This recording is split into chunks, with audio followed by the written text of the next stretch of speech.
Are there tracks under them? Are they just traveling down? Is this a woohoo moment? Or is this actually an, we're careening to our deaths moment? That's what I'm trying to work out. The only two flavors of KT, woohoo or Yeah. Yeah, makes sense. And I think a lot of people are probably on the R side of things at this point in time, as T1 looking poised to deliver them their first loss here in Road to MSI. On one end, you have CLG fans who are saying things like, I never doubted them. And then there's KT fans who, a lot of them are going, I never trusted them. Yes. And we need more to say we never trusted them. And honestly, my hope has gone. I think that this is almost 100% over. I know you believe in I'm being actually honest. I'm Yeah. being actually honest here. I just don't, it doesn't look like KT have the answers at this point. The Jace going to be taken away. The Poppy as well going to be removed. I wrote Poppy down. I think the Poppy is another big game changer they could pick up. And as we are Yone and Vi, two obligatory bans. We're getting towards kind of the next tier of top laners. So many are already taken out. Yeah. Jay's now banned as well. Like we're going towards things like Mbessa, like Cassante, like Jax. Although after yesterday's Jax Keen performance on the Cassante, I'm like, okay. Yeah, Cassante looking like a power pick. We can value that again. What is the blind pick going to be here, though? What is the B1 for KT? How are they going to get value out of this? Because I'm looking and thinking, as far as like really high prio picks go, I feel like we've gone through most of it. Maybe towards the AD carry pool, we're getting slowly towards a situation where a lot of those are really thinned out. Nidalee would have been a good one as well, actually, especially because it's a flex. Yep. See what this first pick is going to be. Could give us an idea of what this draft is going to look like. Camera guy feeling like BDD, might be looking for it, but we can see he's looking a bit quizzical right now. I think they're going to go for like a BDD counter pick. This deep in. Unless you want to go for a really safe mid laner that you can blind, like things like the Orianna come to mind, where there's not really too much risk, but they are blinding comfort for perfect. And I think in situations like this, if he ends up getting stumped, we're like, why didn't you counter pick? But if you waste a counter pick and it doesn't do anything, that's also not good. We'll see. Doran has been by far the better player today. It has just been Doran's day. Yep. He has had a phenomenal performance. It is reigning LCK champion Doran. Let's not, like, it's easy to forget. Okay. Twisted Fate going to get locked in just like that. That would be a blind pick for Faker. Back in time, of course, Faker has, I mean, he's played through every TF meta that we've had. TF has been always on the fringe, at least, if not in permaban status throughout the time that we've had League of Legends. As the Trundle gets up. TF and Trundle coming through here, so taking away that pick from Cuz as well. Maybe it's a Cuz AP champion. Maybe that's what we're looking towards here. Oh, unless it's the Pantheon. Pantheon, I don't like Pantheon into Trundle or into TF, really. I wouldn't mind like something like a Lilia. That's what I was thinking about, yeah. Particularly, I've already have an 80 top laner. This is a tier pick, but I don't think it's something you're super excited about. Picking an 80 champion into Trundle just always feels so bad. Particularly one without a dash. Aurora. That's a choice. Slowly a little bit more convinced with Aurora. I feel like we've seen a couple of decent performances, but I feel like Everday kind of, you know, did the classic mini rework into she's fine. Yeah. It's okay, but it just doesn't really get us going as... God. This would mean that KT just cannot play for side lane at all. We've seen, like, this is the dumb one special. Doran has earned your fate, right? Or your fate, rather. Like, I say go with it. Pick the Camille. As you're saying, the 1-3-1 was also the game that looked the most one-sided. Yep. Was a game with a draft exactly like this. And for T1, I think they're looking really good going into this fourth and possibly final game. Because Doran, really, his biggest enemy today have been Krugs. As I'm sure we'll keep making that joke forever, because it's just, it's so Doran. And internationally, you know, there's very different conversation we have, but domestically, there's a reason why this guy has been praised by his teams, why this guy has been praised, and why he's been so consistently winning LCK titles, dying to Krugs, and then carrying games. That's just the Doran way. Certainly is. Nautilus and Misfortune going to be taken away here as Rel left up. I wouldn't mind if KT just took away Caitlyn and Jinx, really try and hammer into Gumayusi's champion pool. There might be somewhere that they can attack. They've already taken 3 champions off the board. I don't want the Jinx ban. Like, Ashe is still open as well. Because what was the, we got Ashe, we got Jinx, we got Zeri. I think Ashe is better because if they go Jinx, you go Zeri. Your laning phase is rough, but if you ever find another global. Yeah, if you ever, ooh, okay. There is the rel. Yeah, they're looking for. So now it's hard because they can either go R5 Jinx, right, to outrange, or they go like R5 Draven. That's an option, right? It's one of Guma's comp for champions. As when you look at Draven comps, the amount of single target lockdown and damage that's there, they're going to play Zeri Lulu, aren't they? Yeah, I don't know what else you're going to look toward. That makes sense, but I don't like playing Xayah into TF. I feel like it's so easy to force an ultimate with a gold card. Like rapid fire cannon comes in and then you cannot do anything. Yeah. Xayah Braum. Braum is good. Braum is good, but Braum into rel it's fine. It just doesn't really inspire confidence. I do. Okay, that's a Ziggs. So okay, so. Nameplates off, love this. Incredible pick. Yeah. Nameplates on, I'm not convinced. But I thought that about, I mean, the Lucian was a little different. That was a bit more of a little hesitation. If T1 plays towards 6 well, I think this is a slam dunk. You're playing a very low engaged composition on the enemy team into a Ziggs. Like Xayah into Ziggs is just a nightmare. I think Doctum is not going to be able to play the game, and we saw what happened in game number 2. Yeah. This has not been Gumayusi's bread and butter throughout his career to play these mages. That being said, it fits the playstyle, right? Like, he's basically AP Jhin. Let's be real. It is.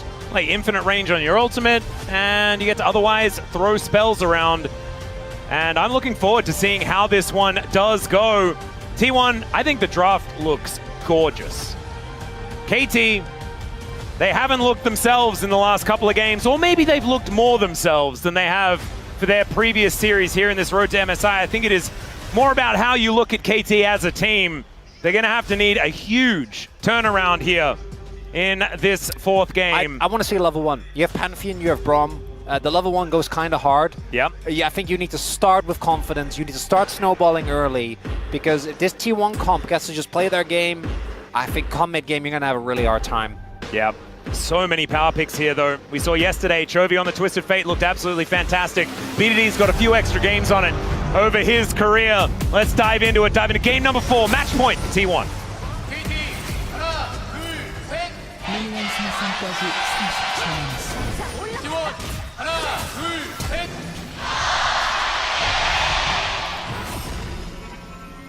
I just heard a flash. So there it is. Yeah. Bit of a dab there as well. That's nice. Good level 1. There you go. That's what we wanted to see. Yeah.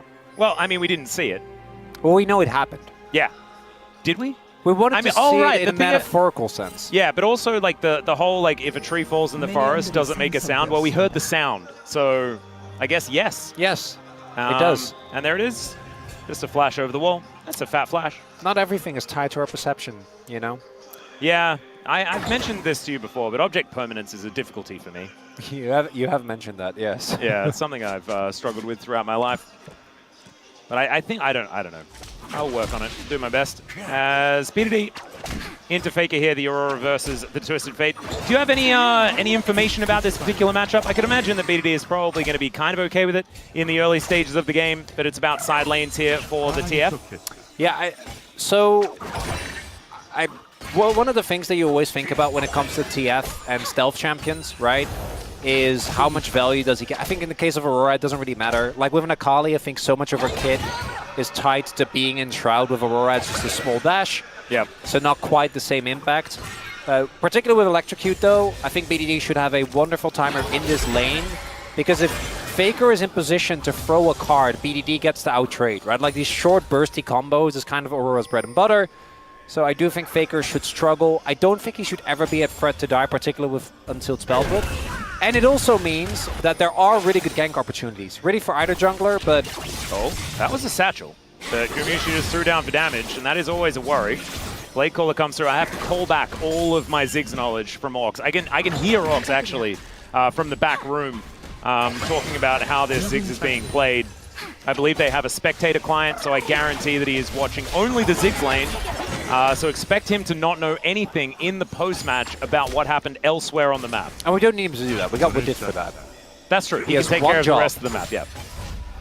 Although, wait, Widit is a support player, so they are just going to both be looking at the bottom lane only. So we have to take care of it. They're consummate professionals. They wouldn't do that. We get never distracted here at the LCK. Yeah, they're professional bottom lane people. Okay? Well, yeah, but they also watch other lanes. I mean, I really like your optimism. That is, yeah. Yeah. Yeah. But you're wrong. Okay. I am worried that even with my optimism, I'm not feeling too honest. Oh my god, we get the combo! There we go! The hook shot comes on through and Perfect says, haha! I'm a champion that was released post-2024, baby. Yeah, I'm sad we didn't mention it yet, Redder. So some of the cute interactions in this game, Cuz can instantly proc Peter's passive with his W if he has the 5 stacks. Because you do the autos. Yep. So that's an instant one. And then we also have, as mentioned, as we saw there, the fact that Oner can provide terrain for Doran to get an extension on the hookshot, which is cool. It is very cool. Also, you already mentioned as well the stealth can be seen with the yeah, that's another. That one I don't think will matter quite as much. There's also, obviously, when there's 2 semi-globals in the game, because Ziggs ult is also semi-global, but it requires a lot more setup. But TF versus Pantheon, whoever gets going early always ends up generally snowballing kind of from there. It's perfect, gets cancelled, but he has TP. Might have to use it though, whereas Doran just gets to walk back to lane. Yeah, we do have Dokdom moving up towards his top side, so he's not too worried about it. Yeah, that right there, that's basically Dokdom's whole game. Yeah. That is what he's going to be dealing with. Playing dodgeball. Yeah, but there's no payoff. Like, it's like dodgeball, but you don't get to throw. Like, only they do. Well, there's BDD showing the value of the weirding as Faker takes a bit of that combo, and that's only going to get worse as items start to come in here for BDD. Of course, getting your first like full component actually just feels really good for the Aurora in the laning phase, as his combos do just feel like they do a little more damage than they should, even now. As Faker not going to get hit by too much. And BDD doing okay, as Doran and Perfect continuing to fight here towards the bottom side. I do like that Perfect is still playing with some gusto, has used the teleport to get back down towards that bottom side of the map, but hasn't died yet or anything like that. The gold is very, very even between these two teams. One thing that I was worried about was just the full KT mental collapse, and then it just wouldn't quite work. I do feel like T1, as far as the composition goes, this isn't the time where they're going to be dominating, and it's a finesse composition that they put together as well. Yeah, I don't want to make any grand statements about mental state until we see some of the fights and decision-making, as we do have the fake out here. They don't know. Yeah, they dive on top of Keria here, who does just crash his way down. So there, KT try to make use of the fact that there's no vision at all in the river, and they could, for all T1 knows, be taking the dragon. Not the case. Yeah. So we do have a possible angle. One thing that KT or BDD really needs to do, as he has been doing, is keep this TF locked in lane. As Faker obviously can join a lot earlier. There it is. Yeah, there's the Destiny to come on through as Peter does flash for the stand beside me, but there's the Hextech ultimatum there from Doran. He wants to lock them all in place, and now Dokdom is trying to get this damage down. Faker is very low as they do kill the Braum, but it's Dokdom. Do the feathers work? The answer is no. It's a double kill for Doran, continuing his onslaught here of the road to MSI. And that is going to be another kill. Feats of strength in the blink of an eye here for T1. Yeah, so as I was saying, I don't want to make any grand statements, but that did feel a little collapsy, Atlas, as now that's a 2-0 lead on Doran, and it's not even Perfect's fault.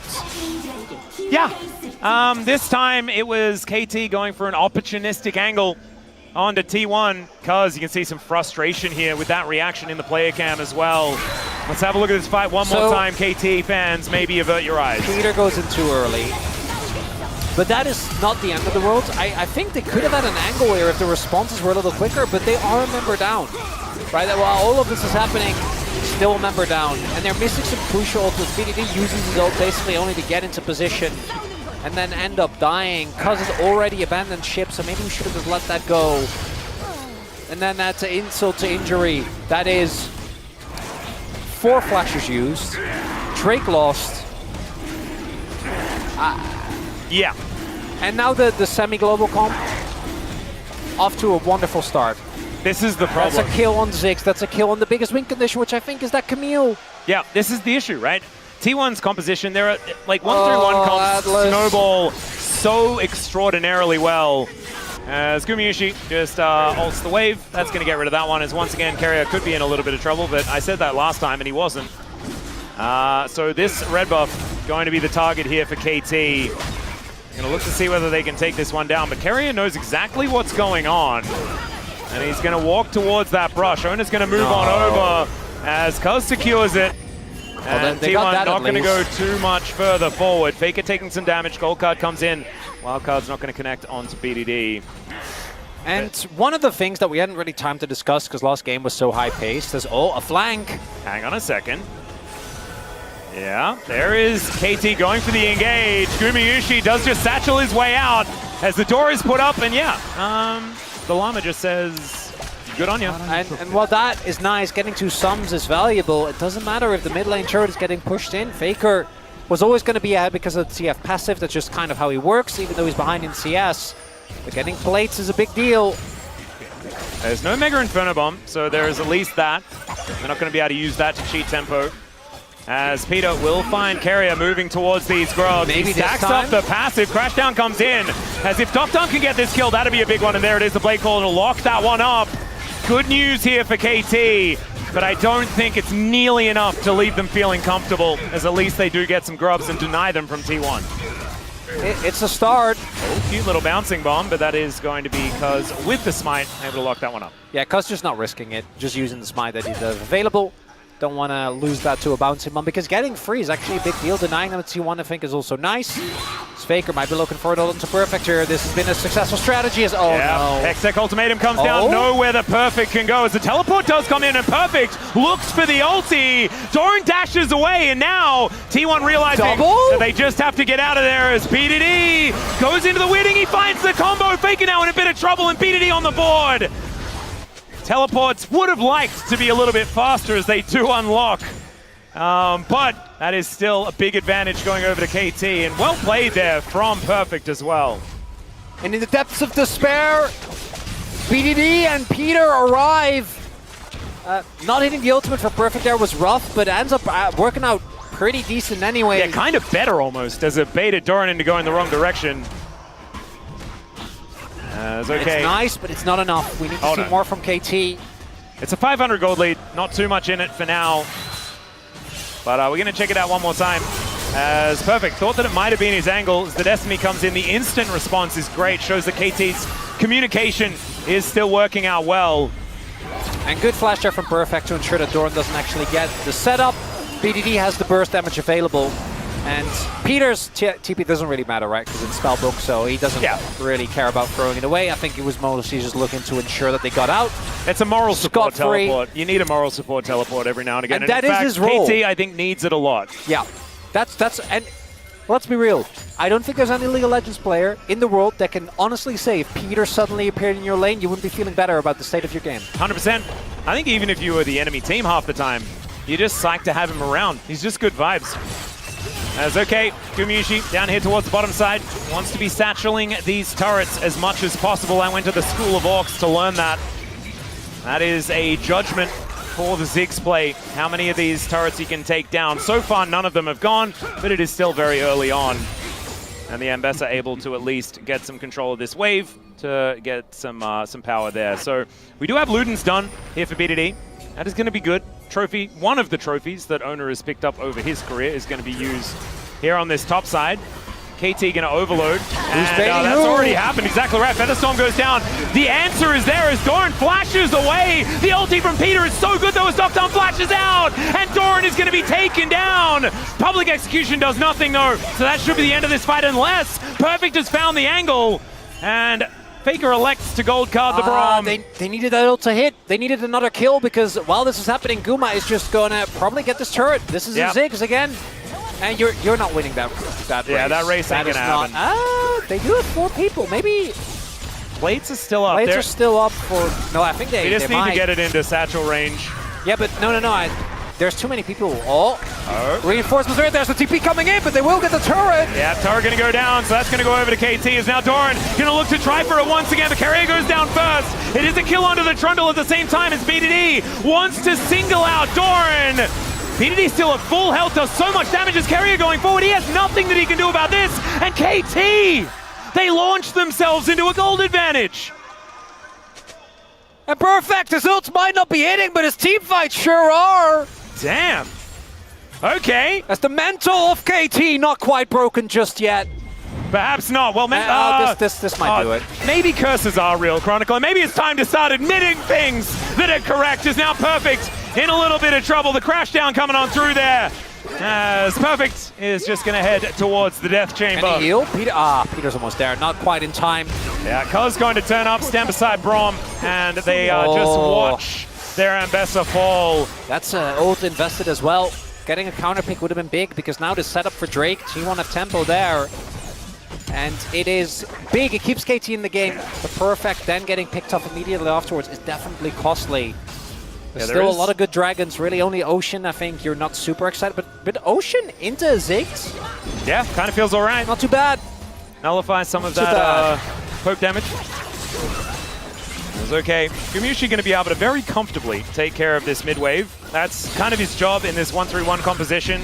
We don't see very much 1-3-1 these days. Well, that's a Satchel used. This is the quintessential 1-3-1 comp. In fact, every champion is kind of perfect in that particular role. Like Camille and TF, this is something that Noguri and Showmaker really found a lot of success on. It's disgusting, and as you're saying, you know, Ziggs, it's AP Jin. Yep. It's just kind of how it works. Get Prio, and the best engage that KT have is Perfect's ult. Oh, I guess Cuz can go in, but it does get focused on a BDD flank soon. Yeah, but that's not really engaged, right? No. Engage Braum, 100%. That's what we're looking for here. Let's see what Peter can get done. As he's going to need to do something. He puts down the door, but he's just thrown back into the team. He's burning as Doran looking for that flank angle, and it looks like KT. Straight. Yeah, they're just going to give this one up. Maybe Cuz tries to steal. Yeah, he just throws a spear in. That's going to help.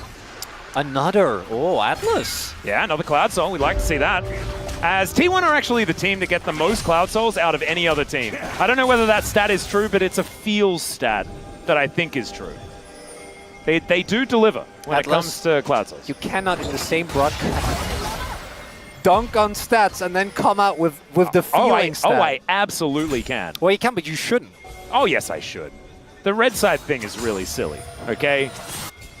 Starting to feel like you evaluate every stat depending on how you feel about it, Atlas. Yeah, I do. And as long as I'm consistent, it's fine. There's the objective first. This might be tough for T1. As the disengage of KT is really good.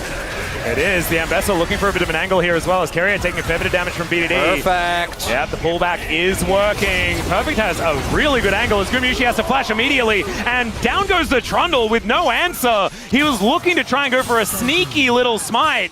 But it does not work as Doran in this side lane, if he can actually get to this inner turret and really challenge, that could be a big deal. But the Rift Herald comes down. I do think that, so I was gonna give Perfect a little bit of a hard time, but I think he got flash from Guma. I wasn't quite sure where the perfect execution went. No, he got flash out of Guma, and I don't even know whether he pressed the button. I didn't see him press the button. No, it was kind of hidden. Oh, that's another charge. Oh, the crowd goes wild. And Atlas, I need a 5th game. I'm going to be very, like... Well? For not only, as I know we like to joke, you know, my prediction, it's whatever, but for the max amount of game... Because we know Hanwha's going to go to Game 5 tomorrow. That's just what they love to do. Yeah. And if we can get maximum 5 gamers, we spoke about this earlier on, but... Maximum time in Busan. Yeah, that's what we need. That is absolutely what we need. Sorry, T1. I love your draft. Well, that's a ghost moving forward here from Faker. He finds the gold card, and they press a lot of buttons. Mega Inferno Bomb goes down, but Peter's here to the rescue. They get the flash out of BDD. Peter still moving forward as Doran takes a lot of damage from the turret. The rest of T1 still standing alongside, and it's not going to be anyone in too much trouble, but thwarted is the engage attempt. Battle Braum.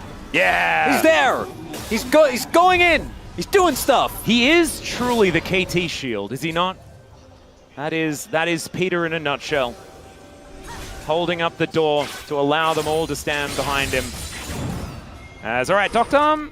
Okay, as soon as I saw, yeah, you know, that was a jump scare. That's a red herring in a horror movie, and then like, now the actual scary thing will happen, you know? I mean, I'm personally proud of Doran for not flashing. I would have just flashed out of fear. Well, this one hits. Yeah, this one's a dangerous one. It's okay, Faker looking for that gold card. He might be able to find it, but it's not going to save his life. It's because he even wants to get the kill, but Perfect is going to take that one away.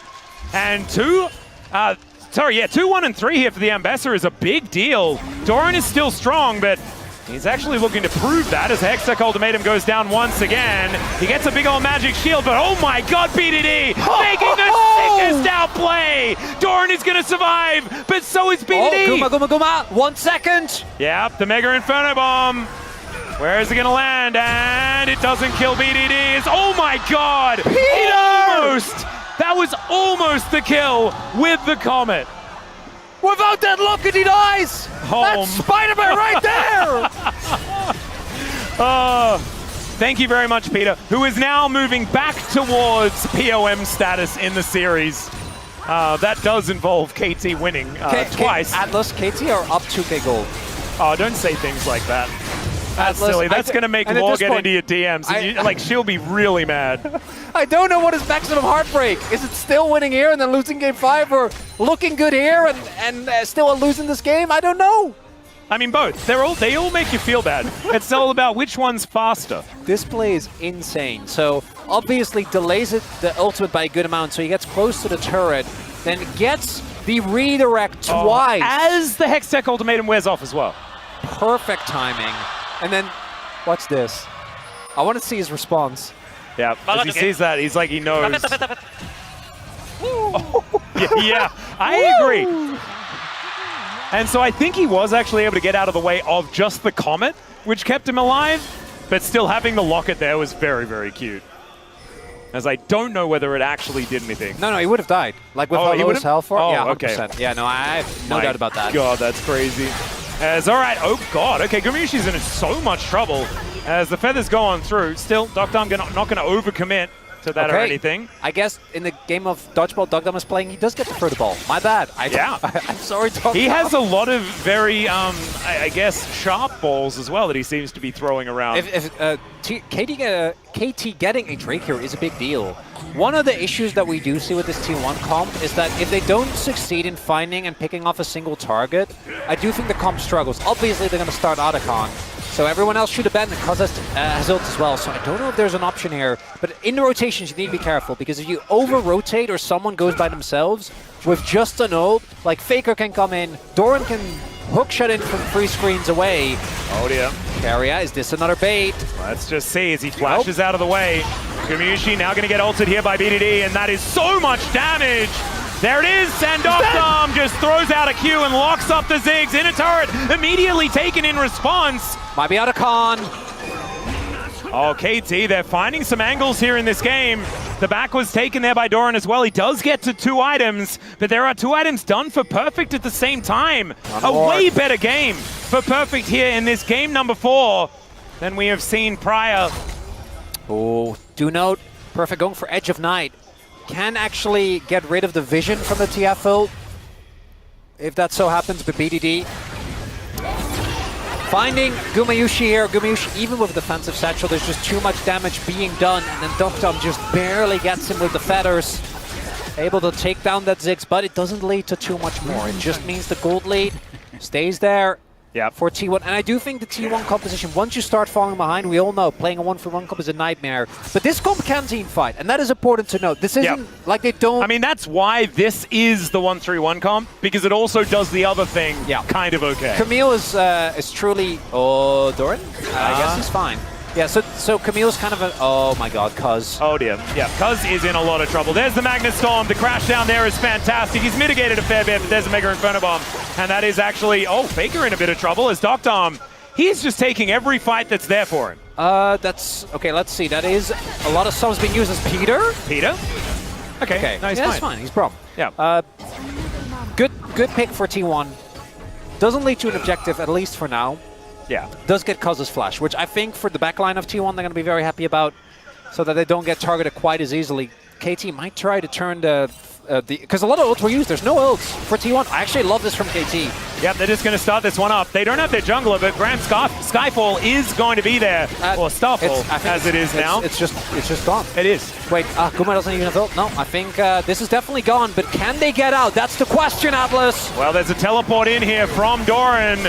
As, oh my god, he could steal it! Okay, Doran. All right, buddy. That is called redemption. And yeah, the KT fans, understandably, hands over their mouths. There was no smite.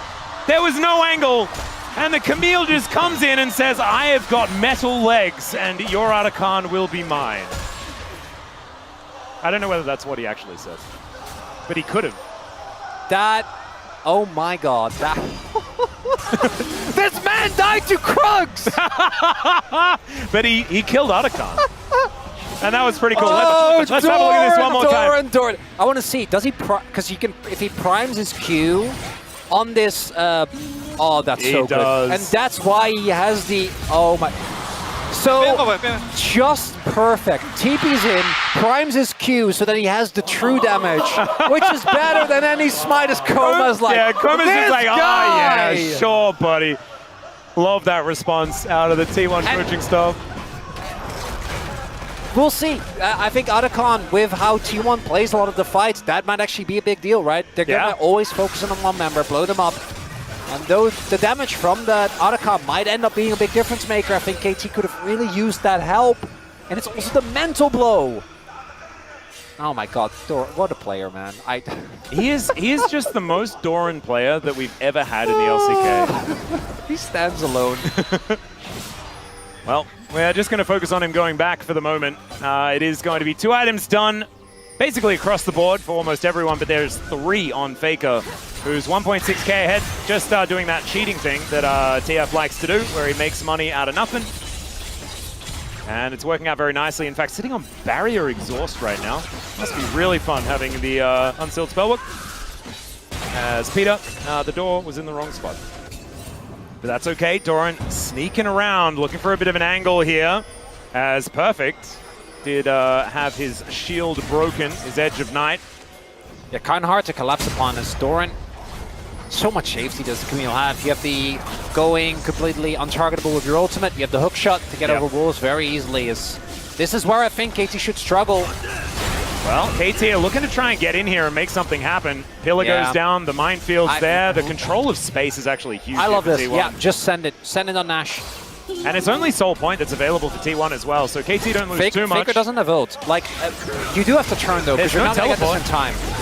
But this is what KT wants, right? You want them to play into you, and oh my god, maybe they can actually just get it. Oner does a flash. Mega Inferno Bomb comes in, that's a flash out from Peter, is okay. They look for the angle and they find it. PDD is down already. They're going to try and burn the burn. Oh god, this is such a disaster, and it's Keria with a smite from his unsealed spellbook to cut down KT where they stand, and not like this, KT. That was not how this series was supposed to end, but my god, is it on brand. And it doesn't end with a bang, but with a whimper. Guma gets a big ult.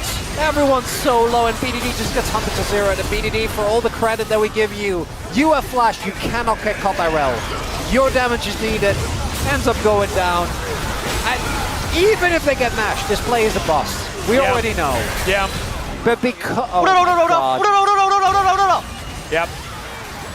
야, 바로 Just find Aurora and kill her. 야, 2500. 하나, 둘, 셋. 야! And they called it. Timed everything here as well. You're missing fight! Why are you taking your hands off the keyboard? Oh, because it was done. It was done. That's it, Atlas. I don't see any way for KT to get back in this one. Yeah, the Arakan was one thing. That's salvageable, but this, that must be it. What do you reckon, Chronicler? Is it mullet bet time? I can't grow a mullet in time for MSI. No, just maybe not for MSI. Maybe do it for like the LCK season coming up. I really don't want to. You know what? For the KT fans, it's fine. I'm not moving back till the end of the year. I can have a mullet in the meantime. Yeah, there you go. Lock it in. Even if your wife absolutely hates it, you're doing it for the memes. It's okay. T1. Carry STP. Do note. Yeah. And this is exactly what this composition is really good at, by the way. It is utilizing Baron to destroy everything. Doctom takes 50% of his health bar. He really gets to play the game, by the way. Not anymore.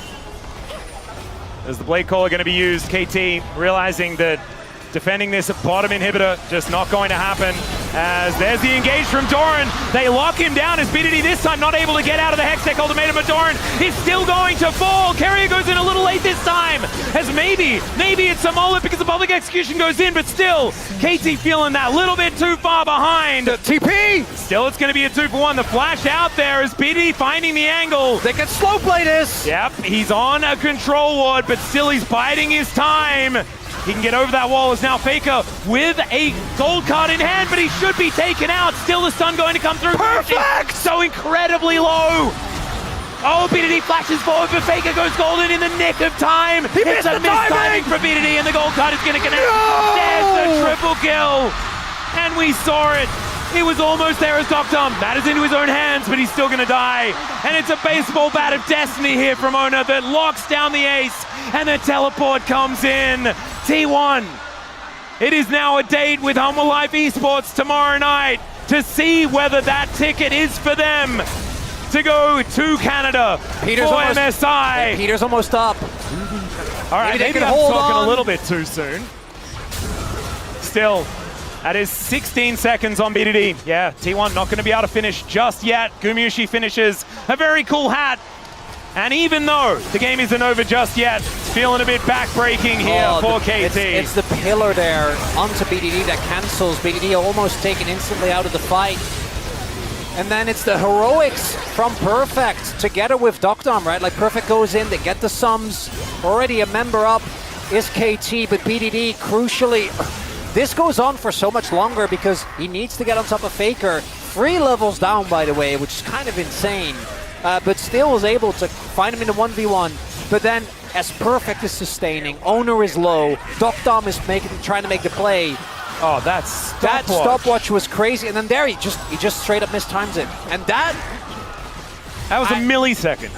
There was nothing in that. It was closed, and Doctom, even though he gets the kill, does end up going down. I think that's probably worth good amount of gold. Guma has been fed well here in this game, but T1 still 8,500 gold lead here, Atlas. Soul point imminent, or soul imminent rather. My goodness, Faker is so far ahead. It is absolutely insane. And I have to say, as far as the glow-ups are concerned, I feel like Faker's performance in comparison to what we saw over his last week in the LCK, it's just best of 5s. It's just these grand stages and Faker just comes alive. It doesn't matter what his form is. No! Doctom going to get caught. The Featherstorm does get used.